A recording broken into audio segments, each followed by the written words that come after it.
Hi guys, my name is Tatiana and welcome to my YouTube channel. I'm not here as a coach, I'm not here as a psychologist, and I'm definitely not here as someone who has it all figured out.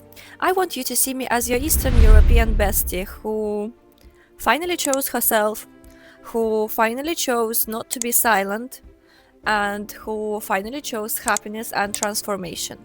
There is this narrative online that Eastern European women are very strong, very independent, with very high values and very high standards, and you just don't want to mess around with an Eastern European woman. And most of the stories you hear, you just understand that the person saw a very good example at home, and that's why in the adult life they just don't settle for anything else, and that's why they have very high standards. But not many people talk about the other side of things, because not all of us became these strong, independent women by following a good example. Some of us had to fight. Some of us had to have the courage to step up and to question things, to not agree with things. I was raised in a household where love and care most of the time felt like control and manipulation, and most of the time it was explained like this is just how life is. The principles that I was raised with were based on some roles. The roles that you have to do to be a good daughter, a good woman, a good wife in the future, and I never agreed. I never agreed with that, and I was always questioning it.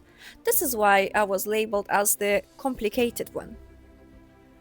But the harsh reality was just the fact that I never got to experience a proper example of a warm household, of the household where you can come back anytime and just be yourself. Because you were not being praised for being yourself. You were being praised for ticking the roles, for doing what is expected from you, from the society, from the family. I am 30 years old, and if you know anything about Eastern European culture, then you would know that 30 here, especially for a woman, is not just a number. 30 is not just an age. It's an invisible deadline, because people expect you to have your life sorted out. People expect you to have a family, to have babies, and ideally more than one. But no one is truly asking you, are you happy? What do you want to do with your life? Do you want this? Do you not want this? No one truly cares. They care about the labels. They care about the role that in their mind you're supposed to fulfill. And I chose not to do that to people. I chose myself. It took me a failed relationship. It took me a rushed marriage. It took me walking away from a business that I put a lot of effort in and that was actually successful. But emotionally, it would cost me too much. I was put into this position not from the perspective of care and love. I was put in this position by my own family in order to control me, in order to silence me, and in order for their illusions to be alive. And it took me to completely cut off any toxic people from my life, including my family, to come this realization that I am enough, that I can be my own person, I can have my own wishes, I can do what I want to do, and I don't need anyone's permission. And the most important thing is just that I don't need to live up to someone else's expectations, especially if the people that expect from you something did not give you a proper example, did not show you how to do it. So I had to learn it all through my own experiences, through my own mistakes, through crying during the nights and asking why this happened. But then only with time you understand, but you don't need to ask why, but you need to ask for what. What did I need to learn from that experience so it can improve my life later on? Because so many times in the moment we're blaming someone else, we're blaming the universe, we're blaming our partner, or we are blaming even ourselves. This is the worst case scenario.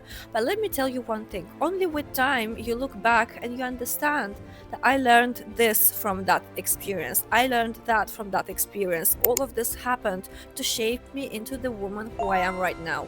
So I want to share with you these experiences. I want to share with you my life principles. I want to share with you the things that helped me, the things that I wish someone told me earlier, that I wish I didn't have to go through it myself. I wish I would sit down on YouTube and watch someone's video talking about it, and maybe I would avoid some of the things that I had in life. But once again, I am very grateful because now I can share it with you, and I really, really hope that I could help at least one of you. And if that happens, I am happy, and you could think that mission accomplished. Leaving a family toxic dynamic and finally choosing yourself. Leaving an abusive relationship, rushing into a marriage, then running away from that 3 weeks after. All of these things to finally find myself. All of these things for me to be here with you and to share my story. And all of these things for me to give back. Because you know what? I was by myself when I was going through all of these things. My family was not there for me. No one was there for me. And I hope my videos will be there for you. I transformed my life, I transformed my mindset, and I did all of that not with the help of someone. I did that despite everyone else trying to convince me to be someone else, to do something else, to want something else. So no coaching, no pretending, just real life honest conversations.